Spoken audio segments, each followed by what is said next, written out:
नमस्कार मित्रों, मैं कौशल बांधे राजीव गांधी शासकीय कला एवं वाणिज्य महाविद्यालय लोरमी डिस्ट्रिक्ट मुंगेली में पदस्थ हूँ। दोस्तों, आज हम छत्तीसगढ़ में 1857 के क्रांति के बारे में अध्ययन करेंगे। इससे पहले दोस्तों हम देखेंगे कि 1857 की पृष्ठभूमि देख लें, क्योंकि ये विद्रोह जो है भारतवर्ष में हुआ था। ये विद्रोह भारत में हुआ था, तो इसका प्रभाव जो है छत्तीसगढ़ राज्य पर भी इसका प्रभाव पड़ा। तो हम इसको देखेंगे कि ईस्ट इंडिया कंपनी ने रॉबर्ट क्लाइव के नेतृत्व में 23 जून सन 1757 ईस्वी में बंगाल के नवाब सिराजुद्दौला के विरुद्ध प्लासी का युद्ध जीता। दोस्तों, जैसे कि आप जानते हैं, ये जो प्लासी का युद्ध है 23 जून 1757 का, इसमें मित्रों इस युद्ध को ये कहा जाता है कि इस युद्ध को अंग्रेज़ों का भारत में जो सत्ता स्थापित हुआ था, इसका प्रतीक के रूप में है यह एक प्रकार से।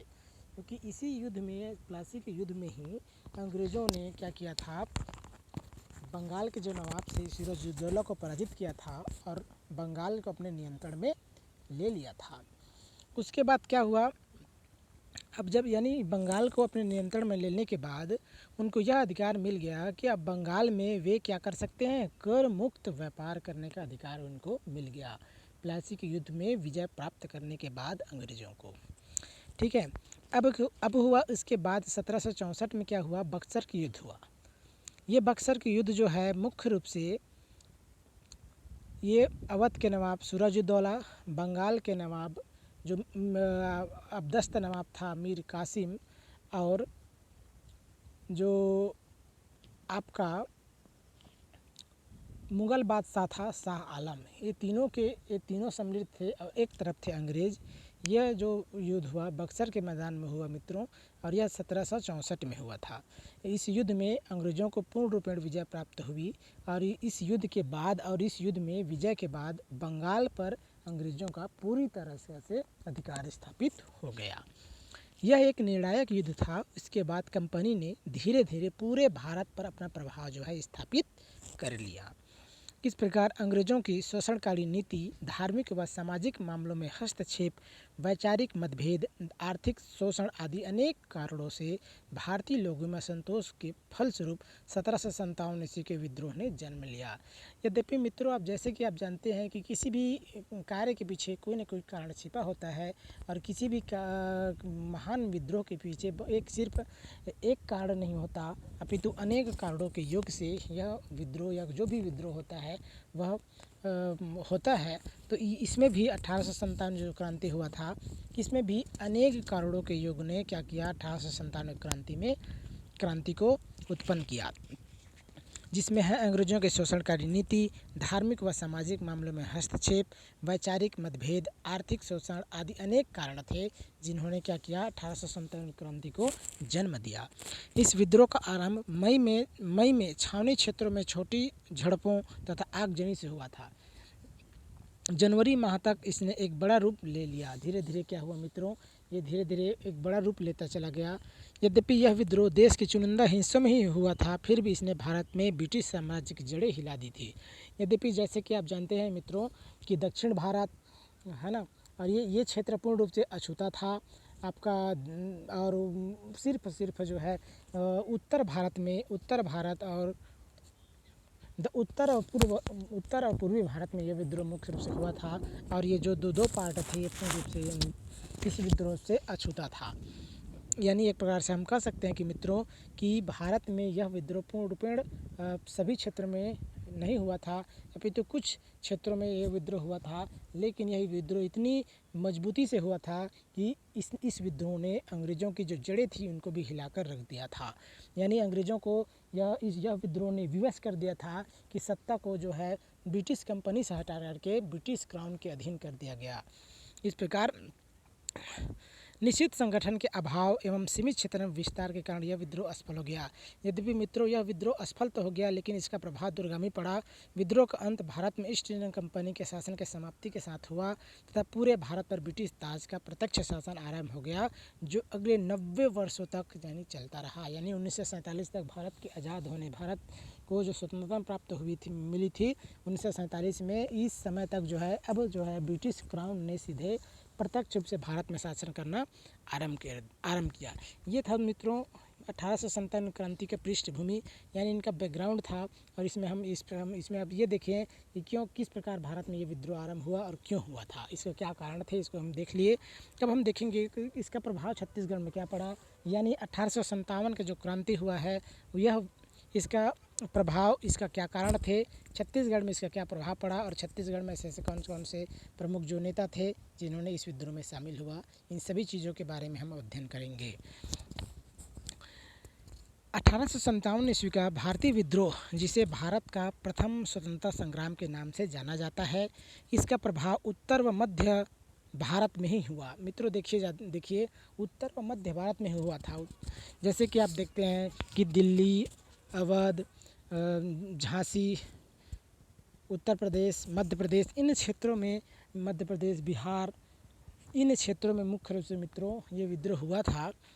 उत्तर पश्चिम व दक्षिण भारत इस विद्रोह से पूर्णतः अछूता रहा। जैसे कि आप जानते ही हैं कि उत्तर पश्चिम व दक्षिण भारत इस विद्रोह से पूर्ण रूपेण से अछूता रहा। बंगाल व राजस्थान, जिसमें मुख्य रूप से कोटा व अलवर रियासत आते हैं, इनको छोड़ करके ये भी बंगाल व राजस्थान भी इस विद्रोह में शामिल नहीं हुए थे।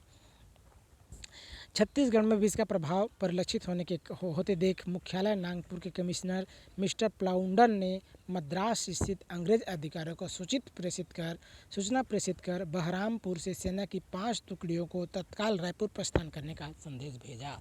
जैसे कि आप जानते हैं कि मित्रों जब भारत में 1857 का क्रांति आरंभ हुआ, तो इसके प्रभाव स्वरूप, क्योंकि ये यहाँ भी कुछ न कुछ इसका प्रभाव दिखाई देने लगा था, उसको रोकने हेतु उस समय नागपुर के जो कमिश्नर थे मिस्टर प्लाउंडन, इसने क्या किया, मद्रास स्थित अंग्रेज अधिकारियों को सूचना प्रेषित करके जो है वहाँ से बहरामपुर से सेना की 5 टुकड़ियों को रायपुर तत्काल प्रस्थान करने के लिए संदेश भेजा था, ताकि यहाँ भविष्य में होने वाली अप्रिम घटना से निपटा जा सके। अब हम देखेंगे मित्रों कि यहाँ छत्तीसगढ़ में 1857 से संबंधित ऐसे कौन से जो राज्य प्रमुख नेता थे जिन्होंने इस विद्रोह में शामिल हुआ था, कौन से ऐसे क्षेत्र थे जो इस विद्रोह में शामिल हुए। इसमें है, पहला है मित्रों सोहागपुर का विद्रोह 15 अगस्त सन 1857 का। क्या है? सोहागपुर का विद्रोह 15 अगस्त सन 1857 का। यह कहाँ हुआ था मित्रों? सरगुजा में हुआ था। सोहागपुर कहाँ है मित्रों? सरगुजा में। ध्यान से सुनिएगा, ये बहुत ही महत्वपूर्ण है मित्रों, और इससे संबंधित क्वेश्चन आपका कंपटीशन में भी आता ही है, क्योंकि इसमें आपको प्री के साथ साथ आपका मेन से भी क्लियर होता जाएगा।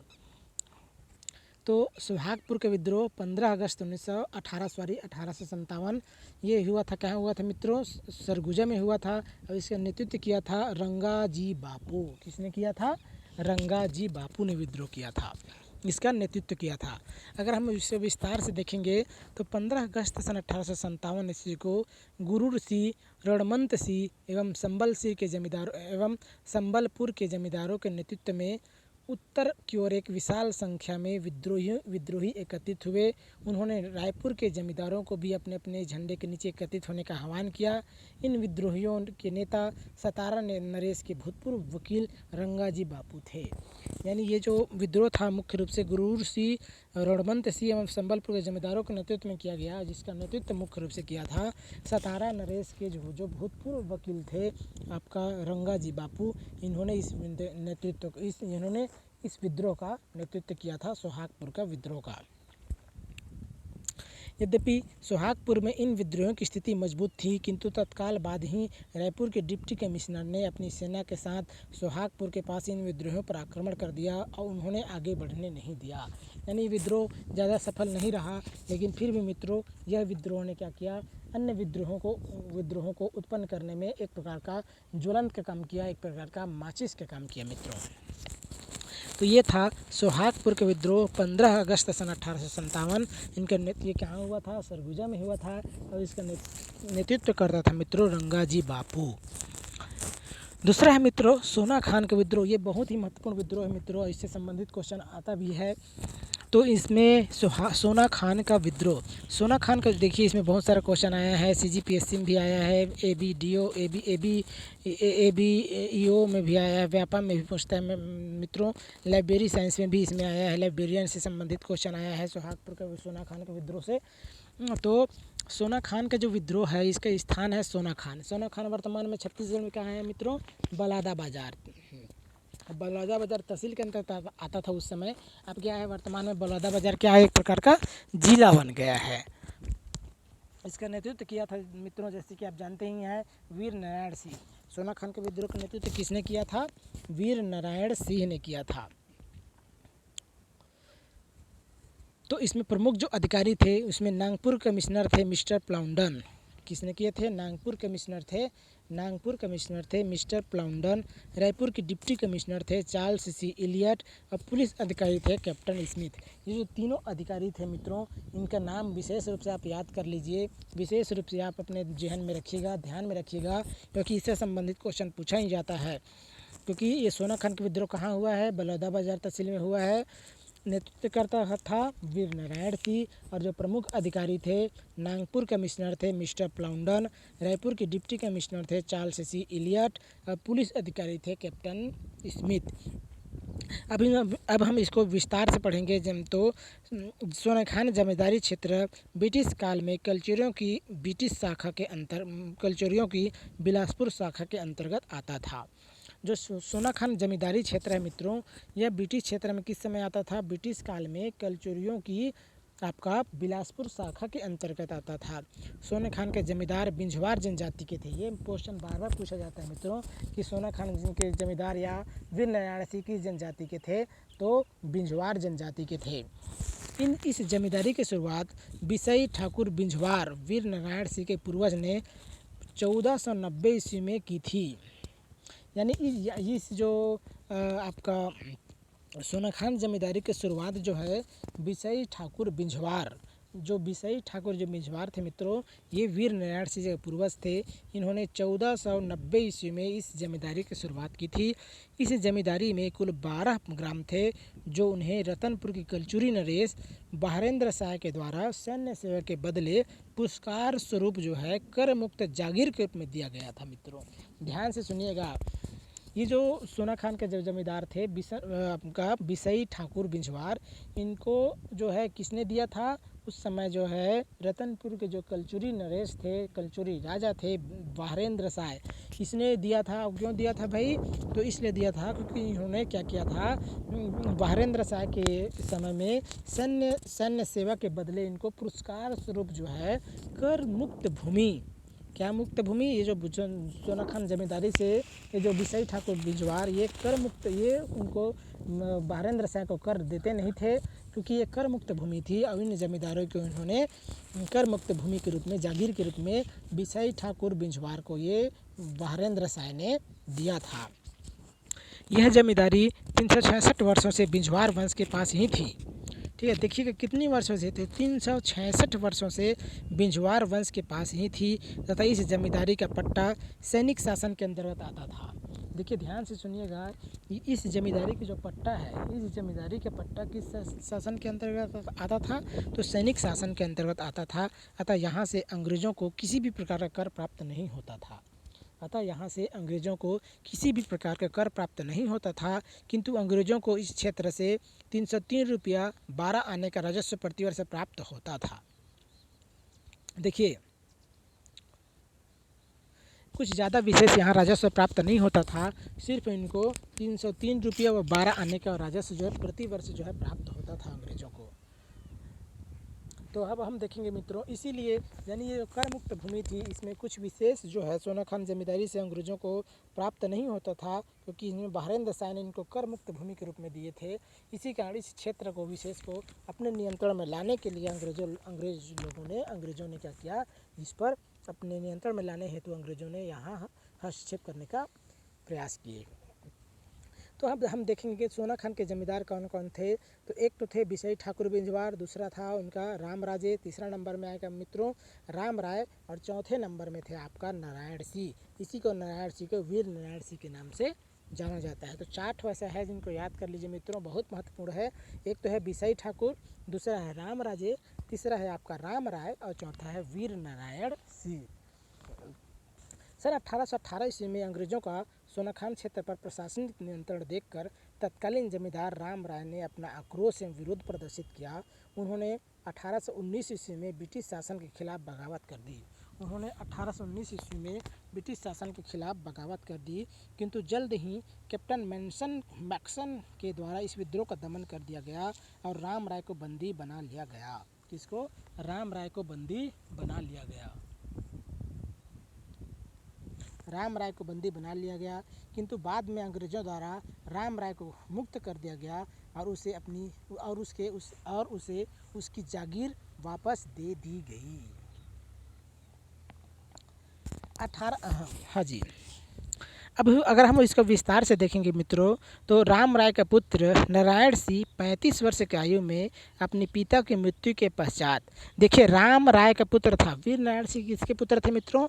तो राम राय का पुत्र था। राम राय का पुत्र नारायण सिंह, जिसको हम क्या कहते हैं? वीर नारायण सिंह। इन्होंने क्या किया? 35 वर्ष की आयु में अपने पिता की मृत्यु के पश्चात 1830 ईस्वी में सोना खान का जमींदार बना। कब बना? 1830 ईस्वी में सोना खान का जमींदार बना। सन 1856 ईस्वी में सोना खान में सूखे के कारण भीषण अकाल पड़ा। देखिए परिस्थिति को समझिएगा मित्रों कि किस प्रकार ये विद्रोह आरंभ हुआ, 1857 का विद्रोह, यानी किस प्रकार से वीर नारायण सिंह को इसमें शामिल होना पड़ा। तो उस समय क्या हुआ था? 1856 का जो दौर था, उस समय सोना खान में सूखा के कारण भीषण अकाल पड़ा था। सोना खान में सूखा के कारण भीषण अकाल पड़ा था। भूख से पीड़ित लोगों के पास खाने के लिए भोजन और पीने के लिए पानी मिलना भी कठिन हो गया था। देखिए मित्रों, एक तो भोजन भी उनको उपलब्ध नहीं हो पा रहा था और साथ साथ पानी पीने के लिए पानी भी मिलना भी कठिन हो गया था। इस दयनीय स्थिति को देखकर नारायण सिंह ने भूख से पीड़ित जनता की रक्षा के लिए अगस्त सन 1858 ईस्वी में समीपस्थ ग्राम कसडोल के व्यापारी माखनलाल के गोदाम से अनाज लूटकर अपनी भूखी प्रजा को बांट दिया।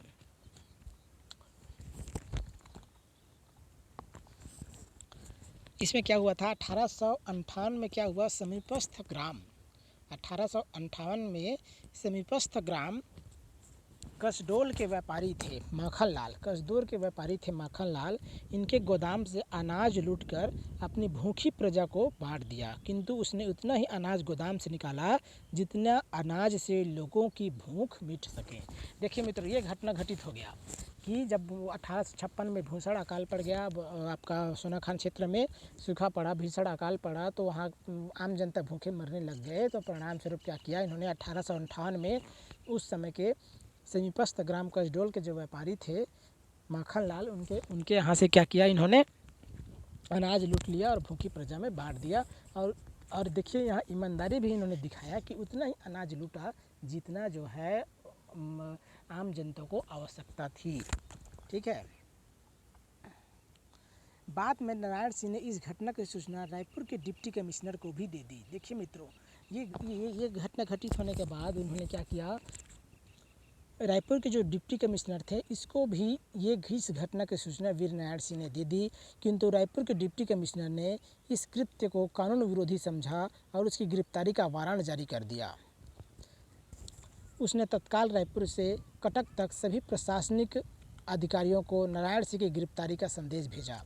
देखिए, रायपुर से कटक तक जितने भी प्रशासनिक अधिकारी थे, उन सभी को उस समय के जो तत्कालीन डिप्टी कमिश्नर थे, डिप्टी कमिश्नर ने क्या किया? रायपुर से कटक तक सभी प्रशासनिक अधिकारियों को वीर नारायण सिंह की गिरफ्तारी का आदेश दिया। नारायण सिंह के घर पुलिस भेजी गई तथा उसे पकड़ने के लिए घुड़सवारों की सेना को संबलपुर भेजा गया। देखिए, उनके यहाँ जैसे ही आदेश दिया तो वीर नारायण सिंह के यहाँ पुलिस पहुँच गई और उसको पकड़ने के लिए जब वहाँ नहीं थे तो घुड़सवारों के द्वारा संबलपुर क्षेत्र को भी उन्होंने क्या किया? संबलपुर क्षेत्र में भी जाकर उन्होंने देखने का आदेश दिया गया। 24 अक्टूबर सन 1856 ईस्वी को सैनिक टुकड़ी के द्वारा संबलपुर में काफ़ी कठिनाइयों के बाद वीर नारायण सिंह को बंदी बना लिया गया। देखिए ये डेट बहुत महत्वपूर्ण है मित्रों, 24 अक्टूबर सन 1856। कब? 24 अक्टूबर सन 1856 को सैनिक टुकड़ी के द्वारा संबलपुर क्षेत्र में इनको क्या किया गया? गिरफ्तार किया गया और उसे लूटपाट एवं डकैती के आरोप में रायपुर जेल में डाल दिया गया। देखिए किनको रायपुर जेल में डाल दिया गया? वीर नारायण सिंह को लूटपाट एवं डकैती के आरोप में, 2 आरोप इन पर लगाया गया, एक तो लूटपाट, दूसरा डकैती। इन आरोपों के माध्यम से, इन आरोपों के कारण उनको रायपुर जेल में डाल दिया गया। इस प्रकार सन 1857 का विद्रोह आरंभ हो गया था, किंतु उसका प्रभाव छत्तीसगढ़ में भी पड़ा। रायपुर के कुछ सैनिकों ने नारायण सिंह को जेल से मुक्त करने की योजना बनाई। अब देखिए मित्रों, यहाँ अब स्थिति परिवर्तित हो जाएगा। रायपुर के कुछ सैनिकों ने क्या किया? वीर नारायण सिंह को जेल से मुक्त करने की योजना बनाई और जेल की दीवारों पर सुरंग बनाया गया। अब देखिए जेल की दीवारों पर सुरंग बनाया गया। 10 माह 4 दिन बाद, देखिए 10 माह 4 दिन बाद 27 अगस्त सन 1857 ईस्वी को नारायण सिंह 3 कैदियों के साथ जेल से भाग निकले। ये भी डेट बहुत महत्वपूर्ण है मित्रों, कि प्रथम डेट जो मैं आपको बताने वाला हूँ कि 1800 मतलब कब जो है वीर नारायण सिंह को बंदी बनाया गया, तो ये है 24 अक्टूबर सन 1856 को प्रथम बार इनको बंदी बनाया गया, जिनको और बंदी बनाने के बाद रायपुर जेल में डाल दिया गया। दूसरी और उसके बाद ये जब जेल से पलायन किया, जेल से इन्होंने क्या किया? भाग निकला 27 अगस्त सन 1857 को। और ये कितना दिन रहा जेल में? तो 10 माह 4 दिन रहा, 10 माह 4 दिन। जेल से भागने के पश्चात नारायण सिंह सोनाखान पहुँचे। अब देखो मित्रों, ये जेल से भागने के पश्चात नारायण सिंह कहाँ पहुँच गए? सोनाखान पहुँच गए। वहाँ उन्होंने आदिवासियों के सहयोग से 500 हथियारबंद सैनिकों का एक दल संगठित किया और सोनाखान की ओर आने वाले हर मार्ग पर नाकेबंदी कर दी। सोनाखान से जो भी रास्ता था, सोनाखान में आने के लिए जो भी रास्ते थी, उस पर उन्होंने क्या किया? सैनिक पहरा लगा दिया। दूसरी तरफ कमिश्नर इलियट ने नारायण सिंह को तत्काल गिरफ्तार करने के लिए लेफ्टिनेंट स्मिथ को आदेश दिया। उस समय डिप्टी कमिश्नर थे चार्ल्स सी इलियट, और उस समय तत्कालीन जो लेफ्टिनेंट स्मिथ थे इन्होंने क्या किया? आदेश दिया गिरफ्तार करने के लिए। लेफ्टिनेंट स्मिथ एवं नेपियर अपनी सेना के साथ 20 नवंबर सन 1857 ईस्वी को सोनाखान के लिए रवाना हुए। कब हुए? 20 नवंबर सन 1857 को फिर से एक बार उनको बंदी बनाने के लिए वीर नारायण सिंह को ब्रिटिश लेफ्टिनेंट कर्नल स्मिथ एवं नेपियर, इन दोनों ने क्या किया? 20 नवंबर सन 1857 ईस्वी को सोनाखान के लिए रवाना हुए। वीर नारायण सिंह ने सोनाखान को खाली कर पहाड़ी पर मोर्चा लिया। अब परिस्थितियों को भांपते हुए वीर नारायण सिंह ने क्या किया मित्रों, कि उन्होंने अब गांव को खाली कर दिया और उस समय गांव के समीपस्थ जो पहाड़ी इलाका था सोनाखान, उसमें इन्होंने क्या किया? पहाड़ी पर मोर्चा लिया। स्मिथ की सेना को देखकर सोनाखान के नाले के पास वीर नारायण सिंह की एक टुकड़ी ने गोलियों की बछावर कर दी। उस समय जब जैसे ही ब्रिटिश सेना को आते हुए देखा, तो सोनाखान के जो सैनिक थे, सोनाखान के जो सैनिक थे, उन्होंने सोनाखान के नाले के पास ब्रिटिश सैनिकों पर जो है गोलियों की बौछार करना आरंभ कर दी। स्थिति का सामना करते हुए स्मिथ ने सोनाखान में प्रवेश किया। फिर भी विकट परिस्थितियों का सामना करते हुए स्मिथ ने सोनाखान में प्रवेश किया। स्मिथ की सेना ने खाली गांव में आग लगा दी। स्मिथ की सेना ने क्या किया? खाली गांव में आग लगा दी। उसके बाद स्मिथ पहाड़ी की ओर आगे बढ़ा। स्मिथ ने क्या किया मित्रों? पहाड़ी को चारों ओर से घेर लिया। घमासान युद्ध के बाद अंत में वीर नारायण सिंह को गिरफ्तार कर लिया गया और 2 सितंबर सन 1857 ईस्वी को उसे देशद्रोह के आरोप में पुनः जो है रायपुर जेल में डाल दिया गया। जहाँ भी एक क्वेश्चन बनता है मित्रों कि कब कौन सा डेट में, कौन सा दिनांक में, यानी वीर नारायण सिंह को पुनः जो है रायपुर जेल में देशद्रोह के आरोप में बंदी बना लिया गया, तो वह है देशद्रोह के आरोप में बंदी बना लिया गया था। तो कब बना लिया गया? 2 सितंबर सन 1857 को। वीर नारायण सिंह को पकड़ने के लिए भटगांव, देवरी, बिलईगढ़ एवं कटंगी के जमींदारों ने अंग्रेजों का साथ दिया था। देखिए मित्रों, ये देशद्रोही थे, अगर हम कह सकते हैं कि ये कौन थे कि वीर नारायण सिंह को बंदी बनाने के लिए एक तो भटगांव, देवरी और बिलईगढ़ एवं कटंगी जो 4 जमींदार थे, इसको आप विशेष रूप से याद रखिएगा मित्रों कि भटगांव, देवरी, बिलईगढ़ एवं कटंगी के जमींदारों ने अंग्रेजों का साथ दिया। देवरी के जमींदार वीर नारायण सिंह के चाचा थे। देखिए, यद्यपि इनके रिश्तेदार थे, फिर भी देवरी के जो जमींदार थे, इन्होंने क्या किया, ये जो देवरी के जमींदार थे वीर नारायण सिंह के चाचा थे, फिर भी इन्होंने अंग्रेजों का साथ दिया।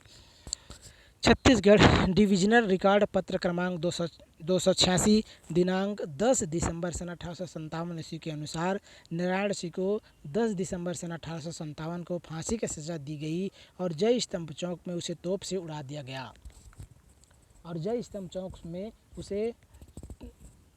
दिया गया। साथ ही डिप्टी कमिश्नर द्वारा सोना खान की जमींदारी को खालसा तालुका में परिवर्तित कर दिया गया। और साथ ही जो सोना खान के जो जमींदार है उनको खालसा तालुका में परिवर्तित कर दिया गया। इस प्रकार वीर नारायण सिंह अपनी प्रजा की रक्षा के लिए अंग्रेजों के विरुद्ध लड़ते हुए शहीद हो गए। इस प्रकार मित्रों, शहीद वीर नारायण सिंह को भारतीय स्वतंत्रता आंदोलन का प्रथम शहीद माना जाता है।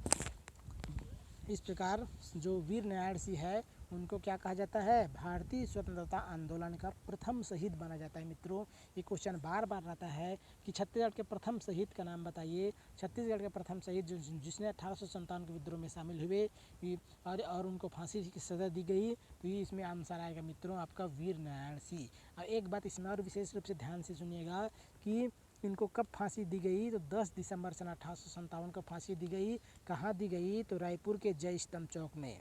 इसके अलावा किस क्षेत्र में 1857 के विद्रोह के बाद 1857 के विद्रोह को सोना खान के विद्रोह को समाप्त करने के बाद सोना खान जमींदारी को किस क्षेत्र में परिवर्तित कर दी गई, तो खालसा तालुका में परिवर्तित कर दी गई मित्रों। तो ये क्वेश्चन बहुत सारा इससे क्वेश्चन बनता है मित्रों। अब हम देखेंगे तीसरा है उदयपुर के विद्रोह सन 1857 से 1858। तो उदयपुर का विद्रोह सन 1857 से सन 1858, ये स्थान कहाँ हुआ था मित्रों, ये उदयपुर में हुआ था। कहाँ हुआ था, ये उदयपुर में हुआ था। और इसका नेतृत्व करता था कल्याण सिंह, सरगुजा के राज परिवार से संबंधित थे। यानी आपका उदयपुर के विद्रोह कब हुआ था, 1857 और 1858 में। 57-58 में जैसे कि आप जानते ही हैं मित्रों, इनका नेतृत्व करता कौन था, कल्याण सिंह था। कौन था, कल्याण सिंह। ये कल्याण सिंह कौन थे, सरगुजा के राज परिवार से संबंधित थे। ठीक है, सरगुजा के राज परिवार से संबंधित थे। अब अगर हम विस्तार से देखेंगे मित्रों, तो ब्रिटिश संरक्षण काल में सरगुजा रियासत के करद राज्य उदयपुर में कल्याण सिंह का शासन था। देखिए ध्यान से सुनिएंगे मित्रों, बहुत महत्वपूर्ण है ये, ध्यान से सुनिएगा। उदयपुर का विद्रोह जो है, ये उदयपुर का विद्रोह कहाँ हुआ था, उदयपुर में हुआ था। कब हुआ था, 1857-58 में। और किसने किया था, कल्याण सिंह। तो ब्रिटिश संरक्षण काल में सरगुजा रियासत के करद राज्य के रूप में ये जो इसका नाम आता है उदयपुर का आता है। और उदयपुर पर शासन किसका शासन था, कल्याण सिंह का शासन था।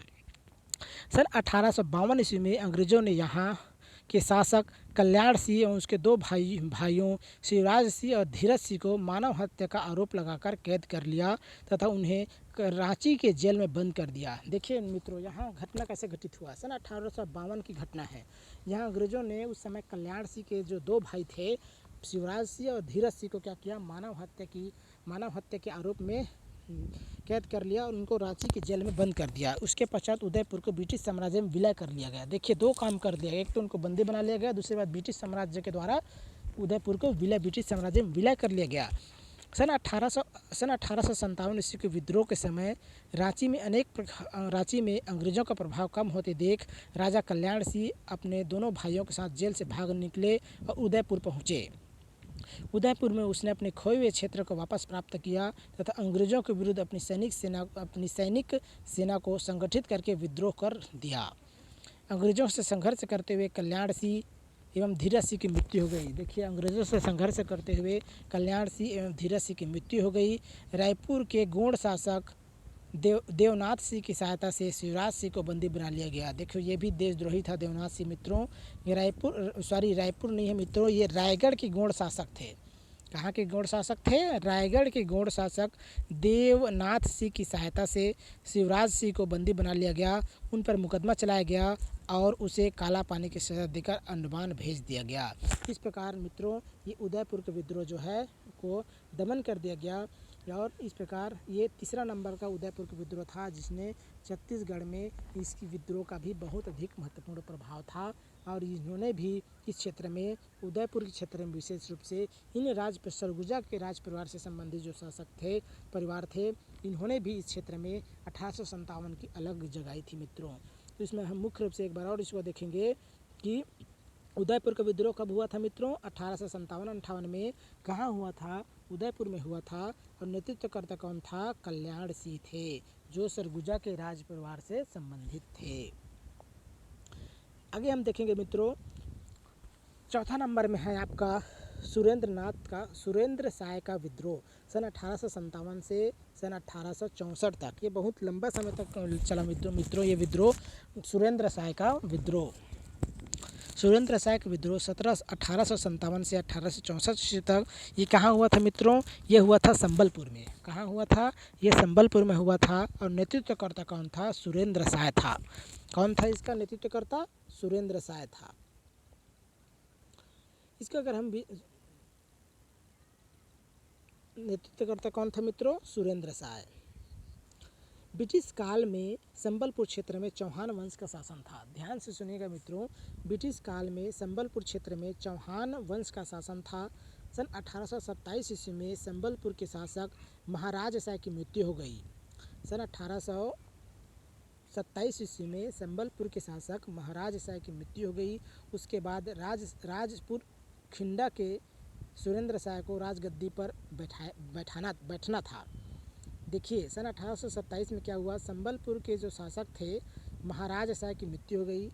उसके बाद राजपुर सिखंडा के सुरेंद्र साय को राजगद्दी पर बैठना था, किंतु अंग्रेजों ने क्या किया? सुरेंद्र साय को राजा न बना करके महाराज साय की विधवा रानी मोहन कुमारी को राजगद्दी पर बैठा दिया। देखिए षड्यंत्र किया इन्होंने, अंग्रेजों ने मोहन कुमारी को राजगद्दी पर बैठा दिया, विधवा रानी को।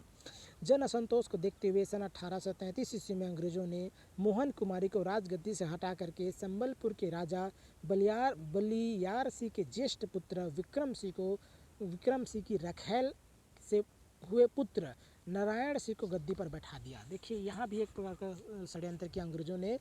फिर से विक्रम सिंह की जो रखेल के से उत्पन्न हुए पुत्र थे नारायण सिंह, इनको गद्दी पर बैठा दिया। गौड़ों ने नारायण सिंह को शासक के रूप में स्वीकार नहीं किया। उसके बाद गौड़ों ने लखनपुर के गौड़ जमींदार बलभद्र दाऊ के नेतृत्व में विद्रोह कर दिया। ये दो षड्यंत्र जब अंग्रेजों ने किया मित्रों संबलपुर क्षेत्र में, तब जो है गौड़ों ने क्या किया? लखनपुर के जो गौड़ जमींदार थे बलभद्र ताऊ, इनका नाम विशेष रूप से याद रखिएगा, बलभद्र ताऊ, इनके नेतृत्व में क्या किया? गौड़ों ने विद्रोह कर दिया। बाढ़ पहाड़ की सबसे ऊंची चोटी देवरीगढ़ के दुर्ग में गौड़ों ने आश्रय लिया। जब विद्रोह किया तब इन्होंने आश्रय लेना आरंभ किया। किन क्षेत्र में आश्रय लिया? बाढ़ पहाड़ की सबसे ऊंची चोटी थी उस समय मित्रों, देवरीगढ़ के दुर्ग में गौड़ों ने आश्रय लिया। इस क्षेत्र को अंग्रेजी सेना ने चारों तरफ से घेर लिया। यहाँ हुए संघर्ष में नारायण सिंह के सिपाही ने बलभद्र देव की हत्या कर दी। देखिए बाढ़ पहाड़ की सबसे ऊंची चोटी देवरीगढ़ के दुर्ग में गौड़ों ने आश्रय लिया। इस क्षेत्र को अंग्रेजी सेना ने चारों तरफ से घेर लिया। यहाँ हुए संघर्ष में नारायण सिंह के सिपाही ने बलभद्र देव की हत्या कर दी। कौन थे मित्रों? क्योंकि नारायण सिंह कौन थे? नारायण सिंह, ये आप मत समझिएगा वीर नारायण सिंह, ये वीर नारायण सिंह नहीं है मित्रों, ये बिंजवार जनजाति,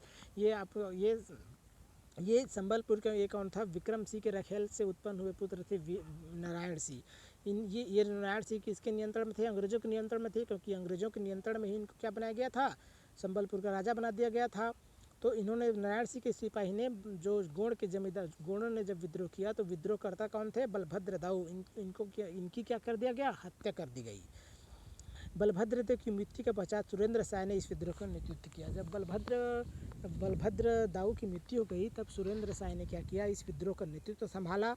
सन 1857 से सन 1864 ईस्वी तक एक लंबे संघर्ष के बाद सन 1857 से सन 1864 ईस्वी तक एक लंबे संघर्ष के बाद अंततः जो है 23 जनवरी सन 1864 ईस्वी को सुरेंद्र साय को उनके भाइयों तथा साथियों सहित गिरफ्तार कर लिया गया। देखिए मित्रों, ये डेट बहुत महत्वपूर्ण है आपका 23 जनवरी सन 1864 का, क्योंकि सुरेंद्र साय को गिरफ्तार कब किया गया, तो 23 जनवरी सन 1864 को गिरफ्तार किया गया। उनके भाइयों के सहित सुरेंद्र साय को आजीवन कारावास की सज़ा सुनाई गई, किंतु बाद में जुडिशियल कमिश्नर कैंपबेल के द्वारा इस निर्णय को यह कहकर निरस्त कर दिया गया कि सुरेंद्र साय के विरुद्ध आरोप सिद्ध नहीं होते। देखिए उनको फिर की क्या सजा दी गई, कारावास की सजा सुनाई गई। देशद्रोह के आरोप में आजीवन कारावास की सजा सुनाई गई थी, किंतु बाद में क्या हुआ, जुडिशियल कमिश्नर था कैंपबेल के नेतृत्व के द्वारा इस निर्णय को क्या कर दिया गया, उलट दिया गया और ये कहा गया कि वीर नारायण सिंह के ऊपर जो आरोप है वह सिद्ध नहीं होते। फिर भी अंग्रेजों के द्वारा सन 1818 ईस्वी से तीसरे रेगुलेशन के तहत उन्हें असीरगढ़ के किले में बंद कर दिया गया। इस प्रकार 28 फरवरी सन 1864 ईस्वी को इनकी मृत्यु हो गई। कहाँ हो गई मित्रों, असीरगढ़ के किले में ही मृत्यु हो गई। इनको आजीवन जो है इनको सजा सुनाई गई, असीरगढ़ के किले में बंद कर दिया गया मित्रों।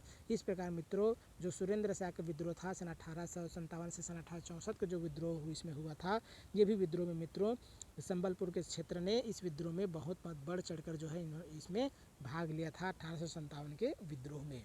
अब हम लास्ट में देखेंगे मित्रों एक प्रकार का ये जो 1857 से संबंधित एक सैन्य विद्रोह था जो छत्तीसगढ़ में घटित हुआ था सन 1858 में। इसमें कहाँ हुआ था मित्रों, ये जो सैन्य विद्रोह रायपुर में हुआ था और इसके नेतृत्व करता था मित्रों हनुमान सिंह। इसमें क्या हुआ था मित्रों, हम जल्दी जल्दी इसको हम विशेष रूप से ध्यान स्पीड से हम देखेंगे कि सन 1857 ईस्वी को वीर नारायण सिंह के बलिदान के बाद प्रदेश में विप्लव की लहर दौड़ गई। इसी बीच 18 जनवरी सन 1858 ईस्वी 18 जनवरी सन 1858 ईस्वी को रात्रि 7:30 बजे तीसरे बटालियन में मैगजीन लश्कर के पद पर कार्यरत हनुमान सिंह ने रायपुर स्थित सैन्य दल की तीसरी टुकड़ी के अधिकारी सार्जेंट मेजर सिडवेल की उनके घर में घुसकर हत्या कर दी।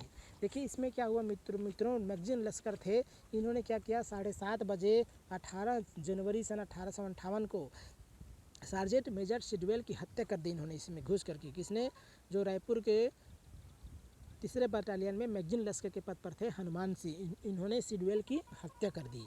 हनुमान सिंह परेड से संबंधित चर्चा के लिए मेजर सिडवेल के पास गए तथा 2 गोलंदाज को दरवाजे पर चौकसी करने के लिए खड़ा कर दिया। कमरे में प्रवेश करते ही उन्होंने मेजर सिडवेल पर तलवार से वार करके उनकी हत्या कर दी। इसके पश्चात उन्होंने अपनी सेना शिविर के सिपाहियों को विद्रोह में भाग लेने का आह्वान किया और अपने साथियों के साथ विद्रोह कर दिया। विद्रोह की सूचना पाते ही लेफ्टिनेंट CBL स्मिथ विद्रोह का दमन करने शिविर में आ गए। 12 बजे तक गोलाबारी चलती रही। अंततः जो है स्मिथ द्वारा हुसैन जो अतिरिक्त असिस्टेंट थे अली खान रिसालदार व हुसैन खां हवलदार आदि सिपाहियों की सहायता से इस विद्रोह का दमन कर दिया। मित्रों 12 बजे तक ये विद्रोह चलता रहा, गोलाबारी दोनों तरफ से चलती रही, लेकिन अंत में क्या हुआ था, जो लेफ्टिनेंट CBL स्मिथ ने क्या किया, अपने जो असिस्टेंट थे अतिरिक्त असिस्टेंट रिसालदार व हवलदार के माध्यम से इन्होंने क्या किया, इन सिपाहियों की सहायता से इन्होंने इस विद्रोह का दमन कर दिया। हनुमान सिंह वहाँ से फरार हो गए। देखिए मित्रों यहाँ से हनुमान सिंह जो है क्या हो गया, फरार हो गए, किंतु उनके 17 साथियों को गिरफ्तार कर लिया गया। ये भी बहुत महत्वपूर्ण क्वेश्चन है मित्रों कि हनुमान सिंह कभी पकड़ में नहीं आए अंग्रेज़ों के, इसलिए इनको क्या कहा जाता है, मंगल पांडे भी कहा जाता है। किनको, हनुमान सिंह को छत्तीसगढ़ का मंगल पांडे भी कहा जाता है। तो इन्होंने क्या किया, ये तो फरार हो गए हनुमान सिंह, लेकिन इनके 17 जो साथी थे जो 17 साथी थे जो हनुमान सिंह के आह्वान में इस विद्रोह में शामिल हुए थे, इन 17 साथियों को गिरफ्तार कर लिया गया और हनुमान सिंह को पकड़ने के लिए 500 रुपये का पुरस्कार रखी गई, किंतु उसके बाद हनुमान सिंह का कुछ भी पता नहीं चल पाया। 22 जनवरी सन 1858 ईस्वी को बगावत एवं राजद्रोह के आरोप पर 17 सिपाहियों को फांसी दे दी गई। ये डेट बहुत महत्वपूर्ण है दोस्त मित्रों, 22 जनवरी सन 1858 को। कब? 22 जनवरी सन 1858 को बगावत एवं राजद्रोह के आरोप पर, किस पर? बगावत एवं राजद्रोह के आरोप पर 17 सिपाहियों को फांसी दे दी गई।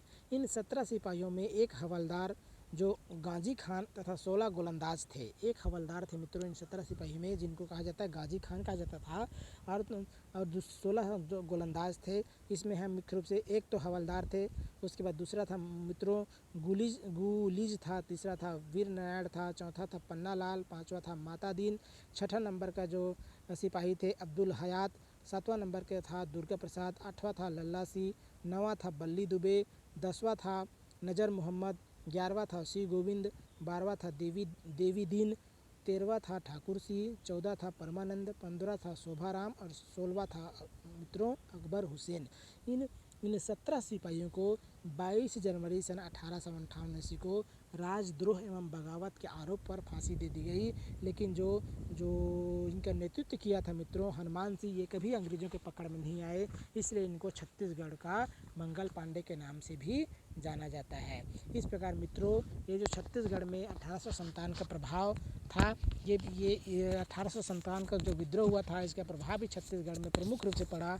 अब विभिन्न जो क्रांतिकारी नेता थे, जो प्रमुख जो जमींदार थे छत्तीसगढ़ के, जिन्होंने 1857 के विद्रोह में भाग लिए, छत्तीसगढ़ में इसका प्रभाव के स्वरूप ये विद्रोह बहुत ज़्यादा बढ़ चढ़कर इन अधिकारियों ने, इन जो जमींदारों ने 1857 विद्रोह में हिस्सा लिए और इस क्षेत्र को भी अंग्रेजों के नियंत्रण से मुक्त करने के लिए भरसक प्रयास किए मित्रों। अगले वीडियो में फिर से मिलेंगे मित्रों, तब तक के लिए धन्यवाद।